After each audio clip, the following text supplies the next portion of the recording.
Imagine finding a 1965 Washington quarter in a drawer and hearing somebody say, "That coin sold for more than $5,000 at auction." That part is true.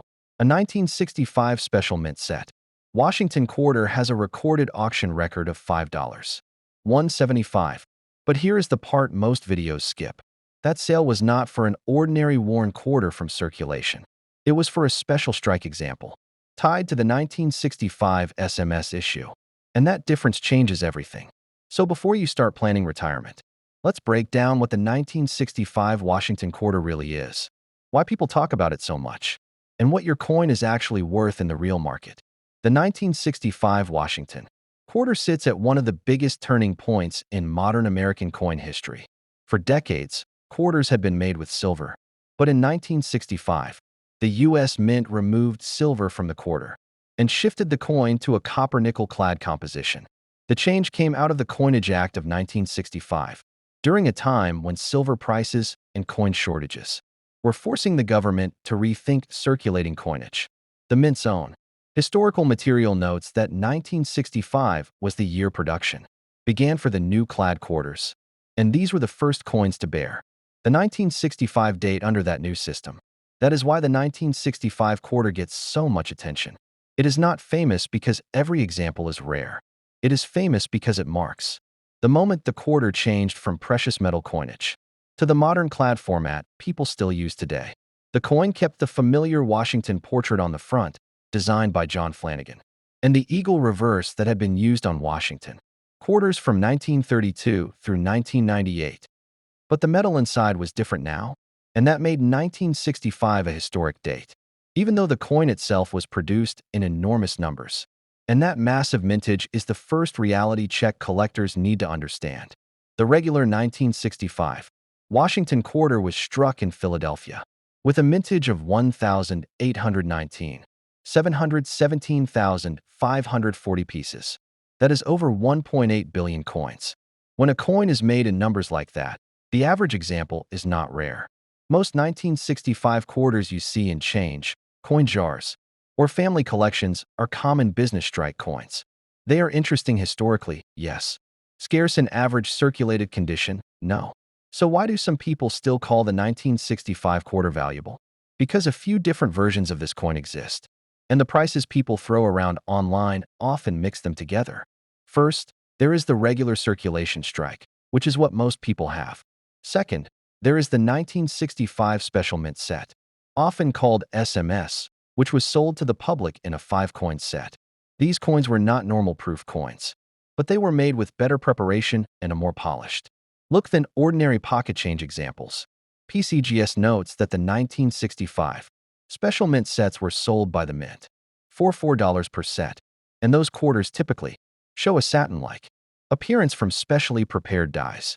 That SMS issue is where the big money headlines usually begin. When you hear about a 1965 quarter bringing thousands, it is usually a very high-grade special mint set coin, a cameo example, or an unusual variety or error. The PCGS auction data shows the 1965 SMS quarter with an auction record of $5,175, which is the kind of number that fuels viral videos and exaggerated thumbnail claims. But again, that record does not mean a normal circulated 1965 quarter is automatically worth anything close to that. It means one very special example, in a special category, reached that price in the auction market. For the regular 1965 quarter, condition is everything. A coin that spent decades in pockets, vending machines, parking meters, and jars will usually have only modest value.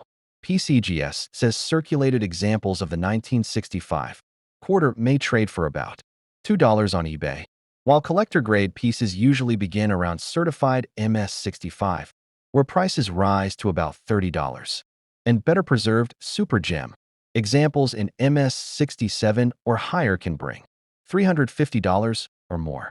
That tells you the real story. Most 1965 quarters are common, but a truly exceptional one in top condition can move into serious collector territory.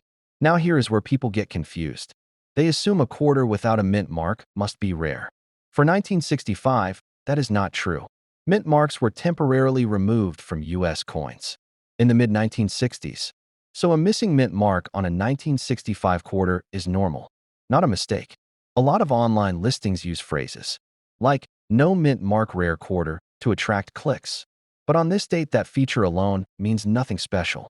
If you have a 1965 quarter without a mint mark, that is exactly what most genuine examples should look like.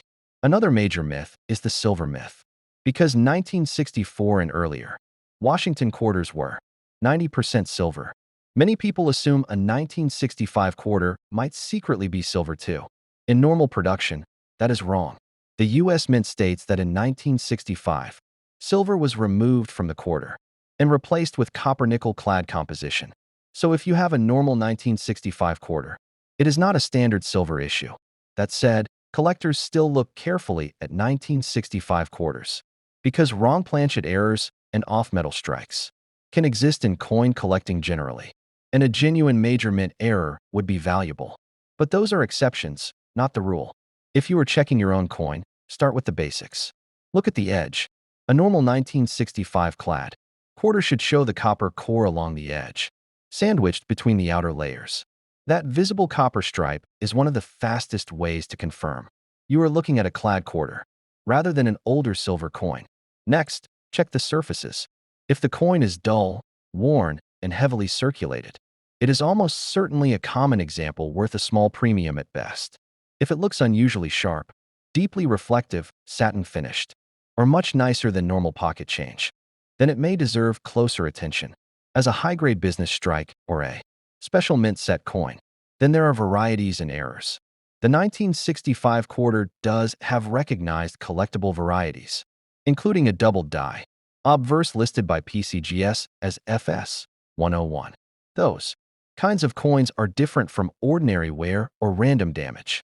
A real double die comes from the die itself and can attract collector interest. But most of the errors people think they see on old quarters are actually post-mint damage, machine doubling, staining, scratches, or normal circulation wear. So a coin is not valuable just because the letters look odd after 60 years of use. This is why authentication matters. If someone believes they have an extraordinary 1965 quarter, the smartest move is not to trust a random social media caption. It is to compare the coin with certified examples from major grading services and, if needed, submit it to a professional grader such as PCGS or NGC. Those services track auction prices, population data, and recognized varieties. Without that step, people often confuse an ordinary coin with a headline coin that belongs to a totally different. The history behind the coin is actually more interesting than the hype. In the early 1960s, Americans were pulling silver coins from circulation as silver prices rose. The government faced shortages, and the old silver-based system was becoming harder to sustain. The Coinage Act of 1965 changed that by authorizing clad coinage for the quarter and dime. The mint timeline states that production of the new clad quarters began on August 23, 1965, and the coins were released into circulation on November 1st. So the 1965 quarter is more than a coin. It is a marker of the moment America moved into a new era of everyday money. And maybe that is why the coin keeps pulling people in. It looks ordinary, but it represents a major shift in U.S. history. It is the first Washington quarter of the clad era. It carries the same familiar portrait that Americans had known since 1932, but inside, the metal tells a completely different story. It is a reminder that sometimes the most common-looking objects are tied to the biggest historical changes. So let's answer the question everyone really wants answered. Is the 1965 Washington quarter rare? In normal circulated form, no. Is it collectible? Absolutely, especially in top grade, in SMS format, or with legitimate varieties or major mint errors. Can it be worth serious money? Yes, but only in the right condition or category. The famous auction numbers are real, but they belong to special examples. Not to every 1965 quarter sitting in a coin bowl. A 1939 wheat penny. At first glance, it seems like just another ordinary coin. But what if I told you that this simple penny could be worth over $10,000? Sounds too good to be true, right? But that's exactly what happened when a high-grade 1939 wheat penny was auctioned off for such a jaw-dropping amount. However, before you start dreaming of retiring early, Let's dive into the full story behind the 1939 wheat penny, uncover its real value today, and reveal what makes certain 1939 pennies worth so much more than others. The 1939 wheat penny, a small piece of American history, was part of a series of coins designed by Victor David Brenner, which featured the famous wheat stalks on the reverse side of the coin. It was a part of the long-running series of Lincoln pennies minted by the U.S. Mint starting in 1909 and continuing for decades, all the way until 1958. For many coin collectors, the wheat penny is one of the most iconic and sought-after designs in U.S. numismatics, and the 1939 version is no exception. But before we jump into the details about the coin's value, let's first take a look at the historical context that makes the 1939 wheat penny so unique. The history behind the 1939 wheat penny is tied to a fascinating time in American coinage. In the late 1930s, the U.S. Mint was busy dealing with the economic challenges of the Great Depression. While the country was still recovering from the financial turmoil, the penny remained an important part of daily transactions. The 1939 wheat penny is part of the Wheat Cent series, which ran from 1909 to 1958. Its reverse side features two stalks of wheat, symbolizing the nation's agricultural roots. Meanwhile, the obverse side features the portrait of Abraham Lincoln, designed by Victor David Brenner, which was originally introduced in 1909 to commemorate Lincoln's 100th birthday. But what makes the 1939 wheat penny stand out, especially in today's numismatic market? There are several factors that influence its value, such as its mintage numbers, the condition of the coin, and the presence of any special varieties or errors. Unlike earlier years in the Wheat Cent series, 1939 did not have any particularly low mintage numbers or highly rare varieties. However, there are still several features that can make certain 1939 wheat pennies worth more than their face value: mintage numbers and the rarity factor. One of the key factors that determine the value of any coin is its mintage, or how many coins were produced in that particular year. The U.S. Mint produced a significant number of 1,939 wheat pennies. According to the U.S. Mint's historical records, a total of 2,056,410,000 1939 wheat pennies were minted that year, spread across 3 different mint locations: Philadelphia, Denver, and San Francisco. While these numbers seem large, it's important to remember that not all of these coins survived in pristine condition, and over time, begin to pay attention, as coins in excellent condition can be much rarer and, therefore, much more valuable. Now, let's look at some specific examples. The highest auction price ever recorded for a 1939 wheat penny occurred when a 1939 S minted in San Francisco. Example sold for over $10,000 at a major auction. This specific coin was in a graded MS 67 condition, which means it was in nearly flawless, uncirculated condition with no visible wear. It was one of the finest examples ever to appear on the market. It had that coveted gem status, which makes coins in such pristine conditions extremely rare and highly valuable in the eyes of collectors. But here's the catch: this kind of high price is extremely rare. Only a small number of 1939 wheat pennies were preserved in such excellent condition, and many of those coins have been lost to time. So, while it's possible that a 1939 wheat penny could fetch this kind of money, it's important to understand that only a select few will be worth more than a few dollars. What makes a 1939 wheat penny valuable today? As we move beyond the auction house records and dive into the current market for 1939 wheat pennies, it's important to discuss the practical reality of what collectors are paying for them today. The value of any coin depends on several factors, including its condition, mint mark, and rarity. In general, 1939 wheat pennies that are in circulated condition, meaning they have signs of wear and use, will have relatively modest value. The typical 1939 penny in circulated condition, depending on its quality, might trade for around 10 to 50 cents. So, if you have a common 1939 wheat penny with noticeable wear, it's probably not worth more than face value. However, the story changes when you get into higher grade coins.